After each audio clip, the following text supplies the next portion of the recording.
Growing up, I was lucky enough to live in the same neighborhood as a lot of my close friends. Our part of town was a lot like any sector of your average suburban town. We had a lot of quiet neighborhoods, residential areas. We had the elementary school that I attended as a kid. We had a local farm, and we had a small patch of forest. The farm was called Whitlock Farm.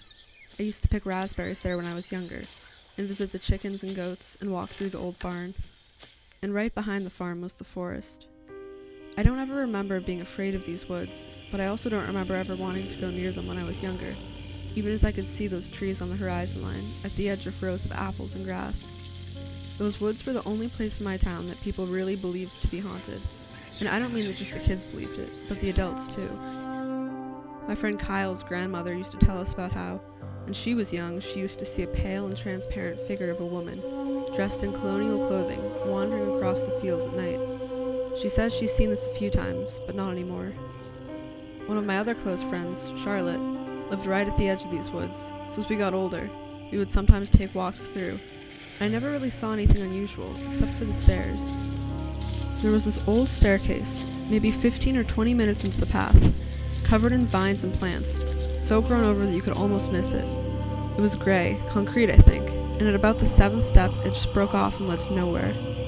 I'd actually read about this on the internet before, because apparently it's a national phenomenon, finding staircases in the woods. People say that you're not supposed to go anywhere near them, and you're definitely not supposed to climb them. Those that have described this odd sensation of the world suddenly going silent, or the trees around them suddenly looking different in a way that they couldn't put into words. Some people said they suddenly saw figures lingering in the brush nearby, but that they were strangely fuzzy and difficult to perceive, like seeing people with your eyes squinted out of focus. So we never went close to the stairs. There was one night, when I was about 14 years old, hanging out at Charlotte's with about 4 of our other friends, that I remember as being the only night that I truly believed there to be something else going on in those woods, something that we hadn't understood before. We were all going for a walk, maybe at around 9 or 10 p.m., after dark but not so late that the roads were empty. This was pretty common for us. As we approached the tree line, I remember running up ahead of the group, running into the forest for a second before my friends caught up. I stood in the darkness for maybe 30 seconds, looking at the world around me, which was mostly pitch black, but with fragments of blue night sky breaking through the branches above. I could feel the openness of the space, the cold air of the forest and the rustle of the leaves. I heard nothing, saw nothing strange in that moment, and in less than a minute it was over. My friends caught up to me. I wasn't alone in the woods anymore. But what they said to me that night struck me as so strange. They asked if anyone else had run up ahead with me. We counted our numbers, but no, we were all there. They'd asked if I'd said anything, called out to them, but I hadn't. At this point, we all began to feel, for the first time, real fear creeping up on us as we stood in the clearing of those tall, tall pine trees. One of my friends explained to me that as they were catching up to me, they'd heard someone calling out my name, clearly from up ahead as if trying to find me in the woods. It was coming from right here, she'd said. I didn't really believe it at first.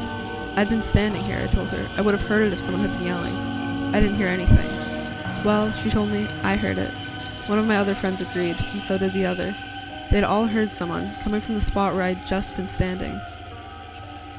We all went back to Charlotte's house that night, and pretty soon after we all went home. I didn't have my license yet, so my mom picked me up, and I remember feeling a slight chill as she drove past the tree line. I still tell people about it when we pass the forest, and I still wonder what it meant, if it meant anything at all. I'd actually been to those woods a few times since, but I've never heard anything else. Yet I still wonder, on that night so many years ago, who or what was calling to me from beyond the trees.